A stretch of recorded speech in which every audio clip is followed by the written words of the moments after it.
ऊंची EMI को अब आप कम कर सकते हैं। कई बैंकों ने होम लोन दरों में कटौती कर दी है। घटी हुई दरें सिर्फ नए ग्राहकों के लिए नहीं बल्कि उन ग्राहकों को भी मिल सकेंगी जो पहले से ऊंची दरों पर होम लोन ले चुके हैं।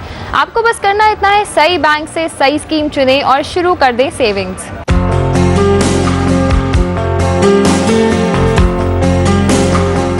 सीमा शर्मा ने एक प्राइवेट बैंक से 50 लाख रुपए होम लोन ले रखा है।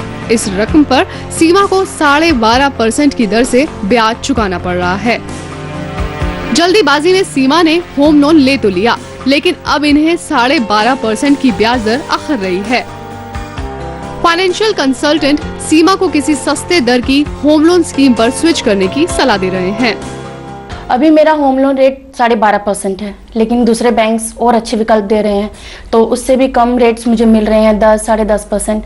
तो मैं चाहती हूँ कि मैं अपना जो बैंक है वो अपना चेंज कर दूँ, मैं शिफ्ट करना चाहती हूँ, सो दैट मुझे फाइनेंशियली काफ़ी अच्छे फायदे हो सकते हैं। सस्ते दर पर होम लोन मिलने की वजह से सीमा जैसे कई ग्राहक अपना लोन दूसरे बैंक में शिफ्ट कर रहे हैं।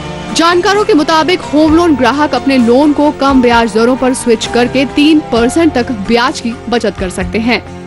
मिसाल के तौर पर अगर आपने 20 साल के लिए 10 लाख रुपए का होम लोन 13.25% ब्याज पर ले रखा है और आपको 9.25 लाख रुपए देना है, तो आप अपना बैंक बदल सकते हैं। हालांकि इसके लिए आपको कुल रकम का 1% कन्वर्जन फीस यानी तकरीबन 9,000 रुपए देने होंगे। अगर आपको नए बैंक से 10% पर होम लोन मिल जाता है तो आप हर महीने तकरीबन 1,900 रुपए की बचत कर सकते हैं।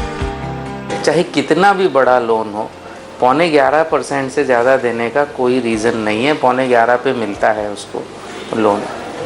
तो अगर आप 11.5% से ज़्यादा करंटली दे रहे हैं तो आपको शिफ्ट करना चाहिए। Very simple. Home loan shift करने से पहले कुछ खास बातों का ध्यान रखना भी बेहद जरूरी है, जैसे कि आप अपने पुराने लोन और नए लोन के खर्चों की तुलना जरूर कर लें।